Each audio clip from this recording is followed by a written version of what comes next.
Muy buenos días, tengan todos ustedes, hermanos. Soy el pastor Roberto Avilés, amigos también que nos escuchan en esta preciosa mañana. Y bueno, ya estamos aquí dispuestos para poder seguir compartiendo la palabra de Dios como todos los domingos por las mañanas. Así que el día de hoy quisiera llamar su atención al libro de Lucas, capítulo 5, versos 17 al 26.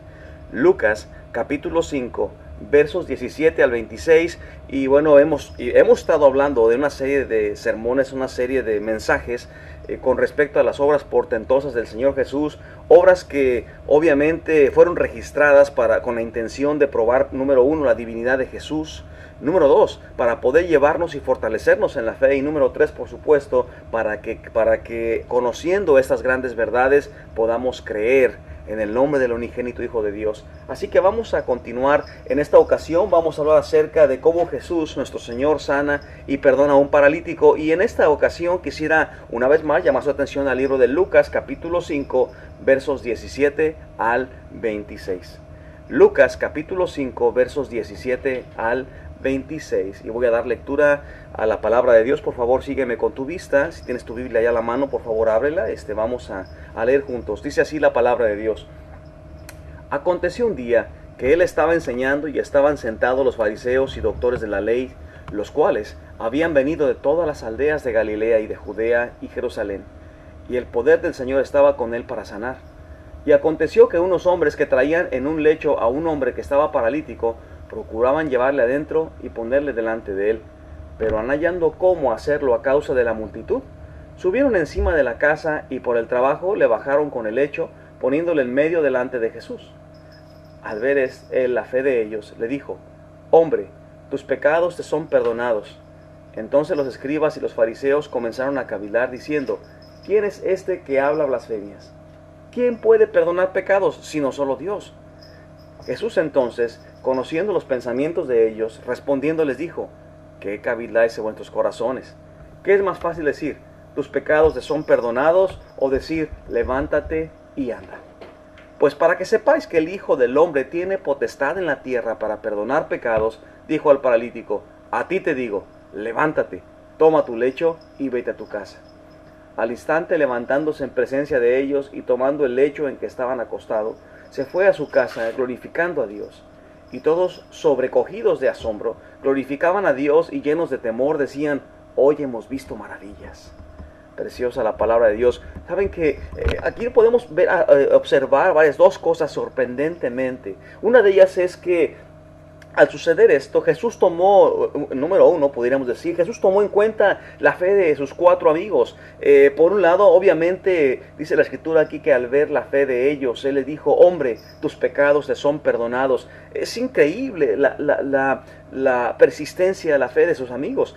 Recuerden, aquí algo interesante es que a ellos, aunque en el caso de esta persona, ellos fueron específicamente llevando al hombre en ese lecho, procuraban llevarle, no podían porque ponerle frente de él, por supuesto, pero había mucha gente, y esa gente obviamente estaba encima de la casa, por todos lados de la casa y por el tejado.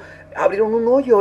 A mí se me va de la mente cuánto trabajo pudo haber tomado abrir un hoyo en un tejado ajeno, porque aparte de todo, el arriesgarse a toda clase de consecuencias. En ese momento, recuerden ustedes que no había techos de concreto o de metal como lo es el día de hoy, o de otro tipo sobre todo concreto o metal, que es lo más común, o teja, ¿no? La teja de ese momento eran tejas elaboradas con barro, de otro tipo de confección, pero abrieron un hoyo en la parte de arriba.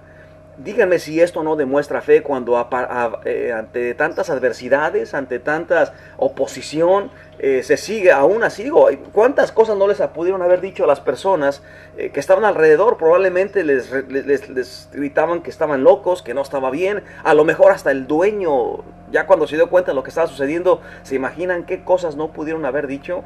Y bueno, pero ellos entendieron que este era el único modo de bajar a esta persona para que lo viera Jesús, para que lo pusieran enfrente del Señor Jesús y Él pudiera sanarle. Y esto fue lo que ocurrió. Exactamente, ellos procuraban llevarle adentro y ponerle delante del Señor Jesús, y cuando no solamente lo abrieron ese hoyo en el tejado, imagínate lo que esto llamó la atención, empiezan a bajar al Señor, a este hombre que estaba en ese lecho, lo bajan por en medio, lo ponen en medio y lo bajaron por el tejado, porque era el único modo de acercar al Señor Jesús. Esto es increíble lo que está pasando ante las adversidades. Ya no digas tú con respecto a ti mismo, sino con respecto a alguien más, porque estás poniendo en riesgo todo. Ellos pudieron haber inclusive ponerse en riesgo de ir a la cárcel, probablemente por hacer esto en la propiedad de alguien más. Lo ponen todo, lo arriesgan todo por tal de que una persona, de que un amigo de ellos pudiera ser sanado. Esto es increíble. Por eso dice el Señor que al ver la fe de ellos le dijo: hombre, tus pecados te son perdonados. Y por eso Jesús atiende el problema, que es la segunda parte que sucede en esta narración. Jesús atiende el problema espiritual primeramente, y es algo que es de poner atención. Fíjate, en lugar de resolver inmediatamente la necesidad física que estaba existiendo, como dice el versos 20, observemos que Jesús no estaba afirmando el perdón de Dios, sino que Él mismo lo perdonó. Él estaba diciendo: ¿sabes qué? Hijo, tus pecados te son perdonados. Él mismo toma la iniciativa y Él mismo directamente perdona los pecados. ¿Saben? Esto es otra cosa interesante, porque ¿quién puede perdonar pecados sino solamente Dios? Y esto es algo que en todos los sentidos podemos observar nosotros. Siempre que acudimos a Cristo Jesús, ese es un hecho prescindible. ¿Y saben por qué? Porque aunque solamente Dios puede perdonar pecados, el hecho es que Jesús es Dios. Y esto prueba su divinidad en todas las dimensiones habidas y por haber, porque no solamente estaba mostrando con su poder que Él era el Mesías, que Él era que vino directamente de Dios, sino que Él era Dios. Aparentemente, en este caso, la parálisis de este hombre era consecuencia de sus pecados, y por esta razón era necesario primero resolver la causa de la enfermedad. Amigo que me escuchas, hermano que me escuchas, en cuántas ocasiones las cosas que vivimos, que estamos enfrentando, son producto de nuestro propio pecado. Y antes de que Dios atienda nuestra necesidad, lo primero que hay que hacer es pedir perdón por nuestro pecado, porque obviamente si lo que estaba causando el problema que estamos enfrentando es producto de pecado, primero hay que quitar el origen que está causando el problema y después quitar el otro problema. En otras palabras, hay que ir a la raíz del asunto. Hay que quitar el asunto. Esto es precioso. Esto es precioso porque precisamente en este sentido la reacción de los escribas y fariseos se dejan venir. Sabes, siempre en esta situación tan interesante, tan preciosa, podemos observar que, déjame te pregunto, en tu vida, ¿estás pasando por problemas? ¿Cuántas de ellas están siendo causadas por tu propia rebeldía hacia Dios, por tu propio pecado? ¿Cuántos de aquellos, por ejemplo, personas que están sufriendo, padeciendo enfermedades, son producto de no haber cuidado el cuerpo? Recuerden que también no cuidar el cuerpo es pecado. Ya sea porque permitieron de alguna manera alguna clase de adicciones de las diferentes formas que existen, o a lo mejor decisiones que tomaron, no sé, ciertos vuelos, ciertos rasgos, ciertos sesgos, y ahora el estrés está apoderado de ti, ese estrés que está causándote diferentes problemas cardiovasculares. ¿Por qué no? Aquellas depresiones que son producto precisamente de las decisiones que tomamos en la vida. ¿Sabes? Vamos a ver otra parte, la reacción de los escribas. En el verso 21 nos dice la palabra de Dios así: entonces los escribas y los fariseos comenzaron a cavildar diciendo: ¿quién es este que habla blasfemias? ¿Quién puede perdonar pecados sino solamente Dios? Y la reacción de los escribas, recuerde que los escribas eran personas que eran expertos en las escrituras, porque ellos eran los encargados de transcribir las escrituras fidedignamente de un documento al otro. Ellos eran personas sumamente conocedoras de la Biblia. Ellos eran las máquinas de sacar copias, o las copiadoras antiguas, ¿no? Y por supuesto los fariseos, los expertos, religiosos de ese momento. Así que no tardó en manifestarse ese, ¿sabes? Un grupo de ellos, probablemente formado por un pequeño grupo, al escuchar las palabras de Jesús, tus pecados son perdonados, llegaron a un acuerdo común y dijeron: este hombre está blasfemando, este hombre blasfema. Mira, y probablemente llegaron con muchas de las razones por las cuales estaban llegando a esa conclusión. Ahora, ellos pensaban correctamente, pues efectivamente solamente Dios tiene la capacidad de perdonar pecados. Así que para ellos estaba blasfemando contra Dios. Por lo tanto, para ellos Jesús blasfemó al hacerlo de esta manera. Ahora, la blasfemia era uno de los pecados más graves y la persona que blasfemaba era apedreada hasta morir. Acuérdense lo que dice el libro de Levítico capítulo 24 versos 11 al 16. En este término, blasfemar significa calumniar, es decir, insultar o injuriar o tratar a otro con irreverencia. Para ellos Jesús estaba tratando con irreverencia a Dios mismo al perdonar pecados e de alguna manera usurpar la función. Es lo que ellos estaban pensando. Sin embargo, fíjate, Jesús al conocerlo todo, esta es la primera prueba que les pone a ellos mismos acerca de su divinidad y de que Él era Dios mismo y de que Él tenía la capacidad para perdonar pecados y que Él tiene la capacidad para perdonar pecados. Estaba discerniendo los pensamientos íntimos de estas personas. Así que les empieza a preguntar, oye, ¿qué cavildas en vuestro corazón? ¿O qué tanto pues estás tú pensando en tu corazón? ¿Qué tanto estás tú vociferando probablemente por acá entre bajito, ¿no? ¿Qué tanto, por qué piensas mal en vuestro corazón? O sea, ¿por qué estás tú de alguna manera tomando una idea equivocada? Estás equivocándote, que no estás viendo las situaciones y de hecho mismo quiero pensar la parte de ¿cómo puedo...? De sorpresa para ellos el hecho de que estén completamente de acuerdo, o más bien de acuerdo, más bien ahí conscientes de que Jesús estaba viendo el corazón de ellos, estaba conociendo el pensamiento de ellos, porque caray, eso solamente Dios lo puede hacer también. Desde ahí ellos debieron haber dicho, híjole, oye, pero ¿cómo supo lo que estoy pensando? Eso solamente Dios puede hacerlo. Así que por eso procede a mostrarles a ellos y a los demás espectadores que sus palabras no eran vanas.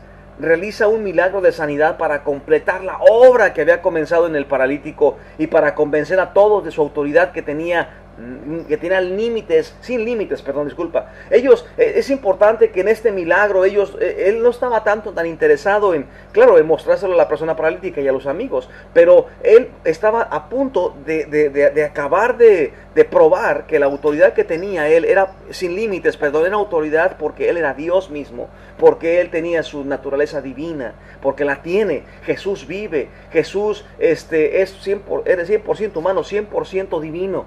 Y los escribas y fariseos podían poner en tela de juicio cualquier cosa, pero la verdad es que a la hora de comprobar, es que no podían exactamente negar absolutamente nada porque estaba ampliamente probado. Jesús podía perdonar pecados, pero no, algo interesante, no podían tampoco, aunque ellos ponían en tela de juicio este hecho, porque perdonar pecados no lo podían ver, no lo podían físicamente demostrar en el sentido de que verlo, ¿no? Jesús, en ese sentido,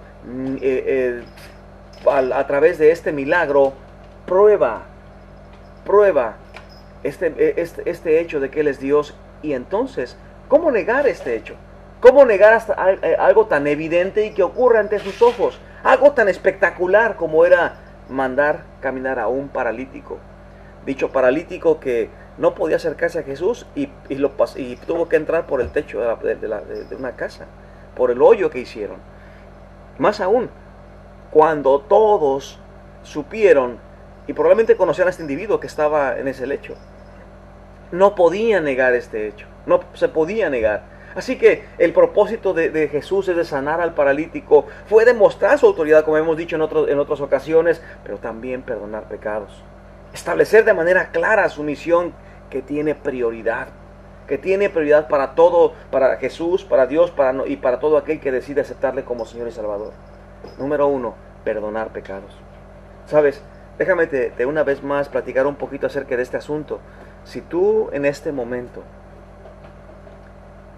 puedes pensar en toda clase de problemas por los cuales estás pasando y dices, oiga, yo quisiera orar, quisiera que Dios me ayudara en esta circunstancia o en aquella circunstancia, yo te digo, ¿sabes qué? Sí, Jesús puede ayudarte.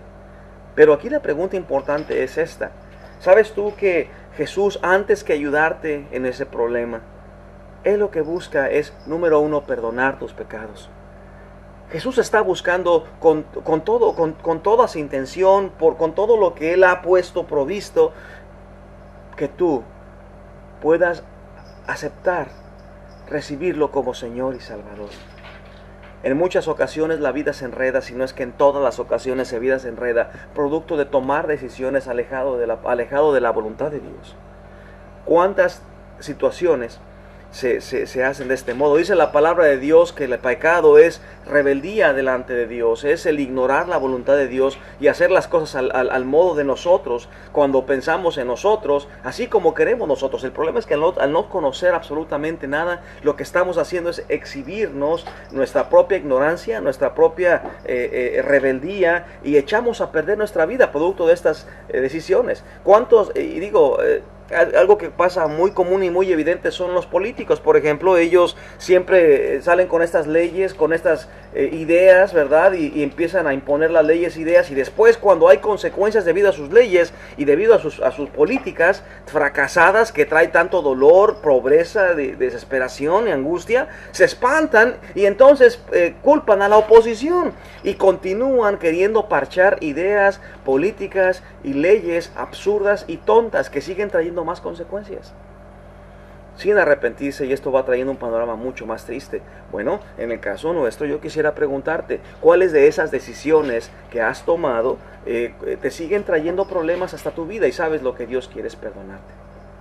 Para poder sanarte, Jesús quiere perdonar tus pecados, y para perdonar tus pecados lo que necesitas hacer es humillarte delante de Él. Y si no has recibido a Jesús como Señor y Salvador, invitarle a que entre a tu vida y se convierta en el Señor, en el Salvador, se convierta en el gobernante, en el nuevo manager de tu vida, como hemos dicho en otras ocasiones. En este sentido, déjame te digo que Jesús está tocando a la puerta de tu corazón en este momento, invitándote a que le recibas como Señor y Salvador. ¿Te gustaría hacer eso? ¿Te gustaría hacer eso? Si tú ya tienes a Jesús como Señor y Salvador, ¿no te gustaría pedirle perdón por esos pecados, por esa actitud de rebeldía que has tenido para con Dios, por ese lugar en donde no le has permitido que gobierne tu vida, que te gobierne aquella parte donde no le has seguido al Señor aún, aquellas partes donde aún no has dejado que Jesús gobierne? ¿Te gustaría arrepentirte y entregarle tu vida una vez más, reconsagrar tu vida?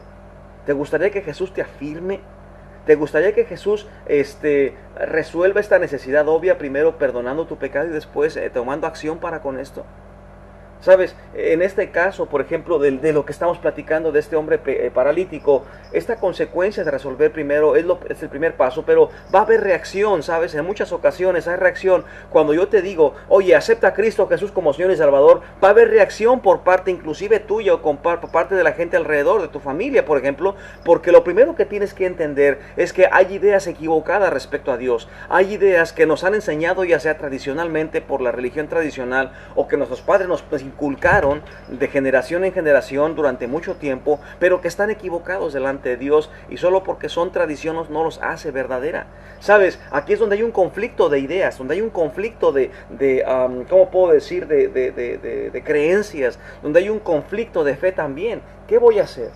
¿Voy a aceptar a Cristo Jesús? ¿Voy a aceptar a Jesús como lo dice la Escritura? ¿O voy a continuar teniendo una idea equivocada de Dios y de esta manera pues seguir pecando delante de Dios? Déjame te digo que mucho de lo que sucede o por lo cual pecamos, por lo cual desobedecemos al Señor, es porque tenemos una idea equivocada de Dios, completamente equivocada de Dios. Tenemos una idea en la que pensamos diferente, en la que pensamos que Dios se agrada de cosas que le ofrecemos y que Dios no pide, o a Dios lo pensamos como un genio de la lámpara que solamente lo ocupamos y hablamos y ya Él quiere y viene la solución de los problemas sin ninguna clase de compromiso. Y esto es terrible, porque lo que Jesús quiere para perdonarte tu pecado, no quiere darte un boleto gratis para entrar al cielo y un boleto gratis para que pueda ser solucionado como el que va al Seguro Social o como el que va a pedir ayuda del gobierno. Esto no es así. Jesús te quiere, número uno, quiere gobernar tu vida, y lo que Él está buscando, número uno, es que tú le aceptes como Señor, y esto significa que te comprometas con Él. En cuántas ocasiones los cristianos tenemos serios problemas con esto, porque queremos ir al templo, queremos asistir a la iglesia sin un compromiso de Señor, voy a buscar ajustar mi creencia acerca de ti, y por lo tanto eso me va a llevar a obedecerte, a amarte del modo que tú lo pides, a servirte, porque si no te estoy sirviendo, necesito servirte. Tú lo pides y eso es suficiente. No estoy desarrollando una religión, estoy desarrollando una relación contigo, Padre, por favor. Yo no quiero pensar en todas aquellas razones absurdas que me enseñaron y que sigo creyendo, a lo mejor sin estar consciente de ellas, de que tú eres de un modo cuando en las escrituras veo claramente que tú eres de este modo diferente. Por favor, yo te creo. Yo ya no quiero seguir enfrentando la vida al modo de la tradición, al modo de la religión que me inculcaron de niño, al modo en como yo estoy acostumbrado. Ahora, digo, porque lo he visto cómo ha fracasado este estilo de vida. ¿Tú no ves esto fracasado en el mundo? ¿Tú no lo ves alrededor? Ve alrededor toda la muerte, destrucción que existe debido a ese tipo de enseñanzas. Ahora, ve a Cristo Jesús, que puede renovar, restaurar tu vida, perdonando tu pecado primero. Así que, ¿sabes qué? Yo te animo a que te asomes a ver tu creencia equivocada. Asómate, atrévete a verla, atrévete a comparar la palabra de Dios con lo que tú crees, con lo que tú haces, y di, ¿sabes qué, Señor? Yo te creo a ti. Perdóname, perdóname. ¿Sabes qué? Yo no quiero ser como estos fariseos, como dice el Señor, cabildar en mi corazón de que eso está mal y de algún modo también expresarlo mal con mi forma de vida. ¿Sabes? Jesús discierne tus pensamientos, Jesús discierne todo lo que tienes, todo lo que estás tú pasando por tu mente en este momento. Así que tú puedes poner en tela de juicio muchas cosas de la palabra de Dios. Yo puedo poner en tela de juicio muchas cosas, pero déjame te digo una cosa. No puedes poner en tela de juicio lo que Dios hace. Y yo te puedo poner cantidad de ocasiones y de ejemplo de cómo Dios cambia la vida de una persona que decide arrepentirse de creer equivocado, de hacer equivocado y de aceptarle como Señor y Salvador. Así que la pregunta es importante. ¿Qué es lo que tú decides en este momento? ¿Qué es lo que tú vas a hacer en este momento? Número uno, vas a buscarle a Jesús por encima de todas las circunstancias, oposición. Vas a buscar, número uno, que Jesús perdone tus pecados para que arregle el problema espiritual, primeramente. Vas a reconocer tu propio pecado, vas a reconocer tu propio estado. O vas a continuar disculpándote a ti mismo y vas a decir, bueno, pues finalmente, pues no soy tan mal, o sea, es cierto lo que está diciendo el pastor, pero no soy tan mal. O simple y sencillamente, está mal Dios. O poner en tela de juicio lo que Dios dice. O bien, te gustaría admitir tu propio estado y decir, Señor Jesús, perdóname. Perdona mi pecado. Te reconozco que ahora tú eres mi Señor y mi Salvador y te acepto como tal. O bien, si ya los recibiste anteriormente, ¿sabes qué? Ahora quiero reconsagrar mi vida. ¿Te gustaría hacer esto? ¿Te gustaría reconsagrar tu vida en esta mañana? Y finalmente, el hecho de aceptar su autoridad, aceptar que Él tiene poder por encima de todo y decirle, Señor Jesús, por favor, ayúdame en mi problema. Señor, yo lo enredé, no sé cómo salir. Pudieras sacarme de aquí, pudieras sanarme. Como este paralítico, no puedes ni moverte, no puedo hacer nada. Pudieras sanarme, Dios precioso. Pudieras rescatarme de las consecuencias de mi propio pecado. Señor, te suplico que de aquí en adelante voy a obedecerte, voy a aprender de ti para saber cómo deseas tú que yo haga las cosas, de qué manera deseas que haga las cosas. En el nombre de Cristo Jesús te pido y te lo ruego todo. Amén. Bueno, hermanos, pues por aquí nos vemos la semana que viene y continuaremos hablando ya con un nuevo mensaje bíblico. Y bueno, por aquí nos vemos la semana que viene. Soy el pastor Roberto Avilés y Dios te bendiga mucho. Hasta luego. Hasta la próxima.